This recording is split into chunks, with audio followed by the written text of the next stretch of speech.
Okay, now I would like to switch gears a little bit away from what we've been doing with frequency and pitch and talk about the psychoacoustics of intensity.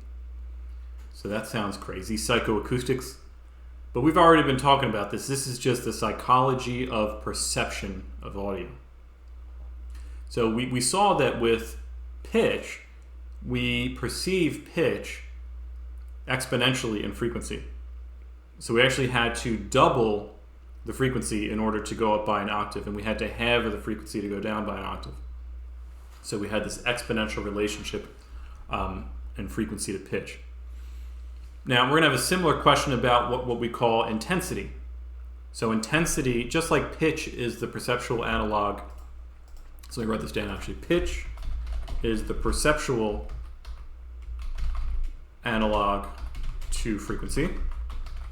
We also have something called intensity, which is the perceptual analog to loudness. Okay, so we have a physical quantity called loudness, and we're going to examine how we perceive intensity as a function of loudness.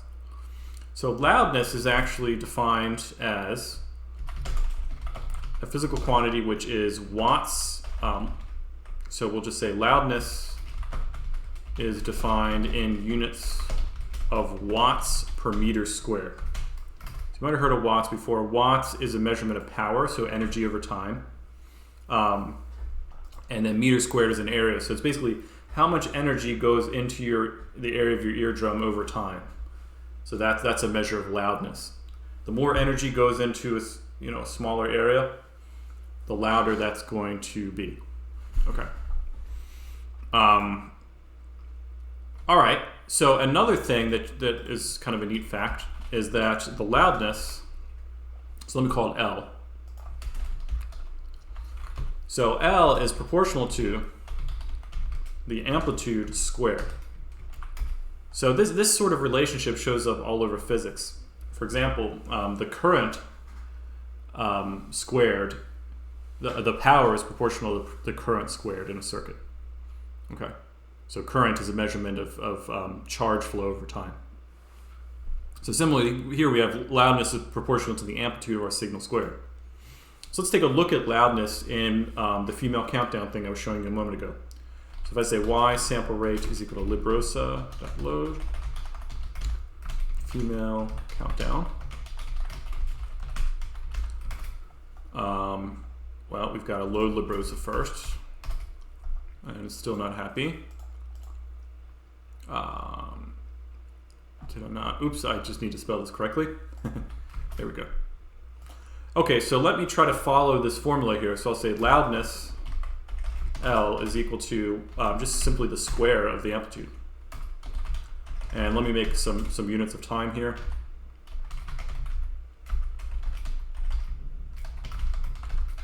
And let me plot the loudness over time.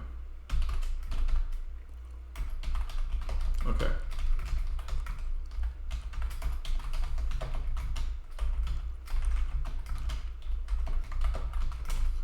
Something proportional to watts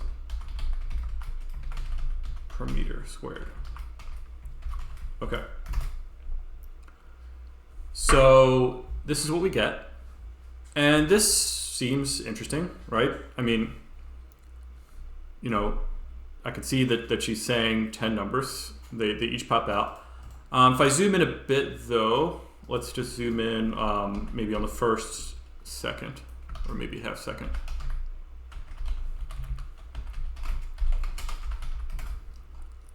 I could see this is a little bit noisy. So let me actually maybe zoom in a little more. So I'll go from maybe 0.4 to 0.5.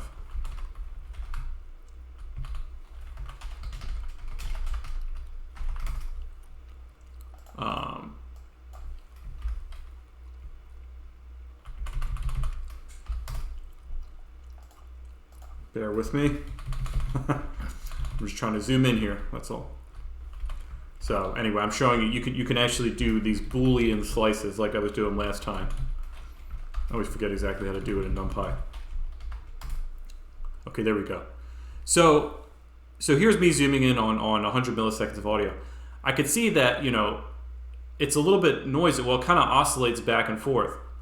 I would think at this moment in time it's not very loud, but then at the very next moment in time it is very loud. So that's maybe not what we want. We actually want to average this over an interval. So just like we computed the zero crossings over these sliding windows before, we're also going to compute an average over a sliding window using a cumulative sum. So let me say that I'll actually say that the loudness, so I'll define some window, maybe I'll make it 2000, and I'm going to average the loudness over 2000 samples. And I'm going to do that, for a window around every sample. So I'll say L is equal to cumulative sum of L from the window to the end minus cumulative sum of L from 0, chopping off the last window samples. And then also, because I'm taking an average, I actually have to divide by the number of samples in each window. Let's just have a look at what that looks like. Okay, so this is way cleaner. You see that it goes up and it stays there because I'm actually averaging within a window that's going through. Okay, cool. So that's good. So now I know how to get average loudness by this definition. So I square the amplitude and then I do this whole thing with the sliding window, which I can do quickly and efficiently using the cumulative sum. All right. But that's not the end of the story because I haven't talked about intensity yet. So let's go back to the experiment I had us do in class. So I gave you this sinusoid, and I told you to tell me which one was half as loud.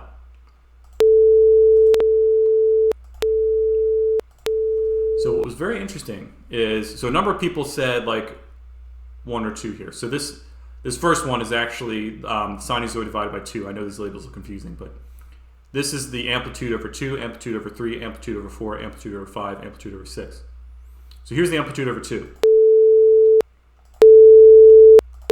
So a lot of people said that was half as loud. But a lot of people clustered around here, 9, 10, 11. So this is the amplitude over 10.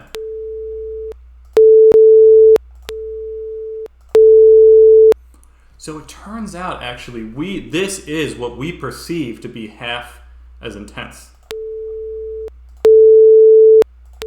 So to perceive half of the intensity, we go down in amplitude by a factor of 10. Likewise, to perceive a double of intensity, we go up in amplitude by a factor of 10. So this leads to the definition of intensity in the decibel system. Okay, so let's write it like this. So a decibel measure of intensity is defined as 10 times log base 10 of the loudness over the loudness at the threshold of hearing. Okay, so we have to have an absolute level of reference. So let me explain what that means. So the threshold of hearing is the quietest thing that we can hear. So LTH is the quietest thing we can hear. And so it's actually equal to 10 to the negative 12th watts per meter squared. Okay. So what this is saying is if I have something which is 10 to the negative 12 watts per meter squared, well, that's going to be 1 inside of the log base 10. That's going to be an intensity of 0. Okay. Everything that's louder than this is going to be an intensity that's greater than 0. Okay. So, and this isn't super important, but let me rearrange this formula and just show you. If I use some tricks of logarithms, I can rewrite this as 10 log base 10 of the loudness minus, or actually plus 120. So I'm just using some rules of logarithms here. The fact that the log of A over B is log of A minus log of B. The fact that log base 10 of 10 to the something is that something. So anyway, you could follow through your rules of logarithms and simplify to this. And there's even one more thing you could do, which is, remember I told you that loudness is proportional to amplitude squared. So if I put amplitude squared in here, I can actually pull that 2 out in front of the logarithm and get that this is 20 log base 10 of the amplitude plus 120. This is a question on my qualifying exam in my master's in electrical engineering. How do you get to 20? Well, it's because loudness is proportional to amplitude squared. Actually, I was talking about not loudness, but power in circuits, which you also end up measuring on a logarithmic scale. They're like, how do you get to 2? I'm like, I'm a math person, so that was an easy question for me. It's just a logarithm. You bring the 2 down. Okay. Anyway, all right. So let's apply this formula to what we have up here. So yeah, I'll do the same kind of thing, but this time I will say, okay, here's my loudness. Let me define my intensity. I'll call it I, which is 10 times mp.log 10 of my loudness plus 120. So I'll use the second formula here because I've already done the square for the loudness. Okay, so I'll just change this. I'm going to average now the intensity over a window. And let's have a look. So now we're going to look at intensity in decibels, or dB for short. Okay, so here's the intensity in decibels. So I see it never goes down to 0 because there's always just a little bit of background noise going on. But let me give you a reference here. So I found this on WebMD. WebMD is very apocalyptic. If you're a hypochondriac, do not go on a WebMD. They will tell you that everything's going to die. Everything's going to kill you, including sound. So in the page that talked about sound, they were like, loud sound can kill you. Or like too much sound in the background for too long can like kill you. Or cause depression or something. So I'll spare you, having to go to that page, but I'll show you what they said for reference. So between 60 and 70 dB is where normal conversation happens. So we see that we're right there when she's talking. So that's cool. You can see other things like background noise is supposed to be around 40 dB. We were even quieter than that, so she probably said this in a studio, right? Or something. Once we get up here, they say, okay, now you're going to die. 85 decibels. Okay, so be careful on the subway. School dance, boy, you better bring your earplugs, right? Same thing to the sports, okay. And I think once you pass 140, once you get up to 160 dB, it's like instant perforation of your eardrum. Okay, so instant problems. So that's loudness for you in decibels. Now I want to have you do a little exercise that's kind of like what we did before with zero crossings, but it's going to be a little different. Instead of just suppressing things that are louder than a certain amount or quieter than a certain amount, I actually want you to take them out of the audio. So in particular, I'm going to have you take out everything that's below 40 dB. And so you ever heard those commercials where they're like, and there's like no space in between? So now you're going to have a script that can make those commercials. So you can say your thing normally, and it will tell you, it'll cut out all the places where you're not speaking. Before I do that, though, I do want to show a music example because this is a class on digital music processing. So I'm going to load in 40 seconds of one of my favorite pieces of all time. So this is Tchaikovsky's 6th Symphony Movement 3, the March. So this is a piece that I played with my wife before we even started dating. So it's very nostalgic. It was our first concert that we played together, and then we started dating shortly after that. But it's also just an amazing piece. So the two of us, we play this all the time.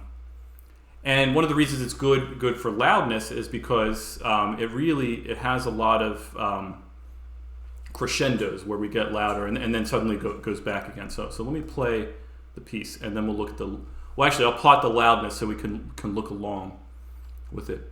So I'm just going to copy and paste this code here. So I'll use the same parameters. So we're about to listen to the loudness, and so you can kind of follow along. You can see that, boy, there's like a peak here, and then it goes down, and then it builds again. This is a little noisy. Let me choose a larger window. Maybe I'll go up to a window of 10,000 here. Okay, that's a little better. So let's listen to that. And try to follow along.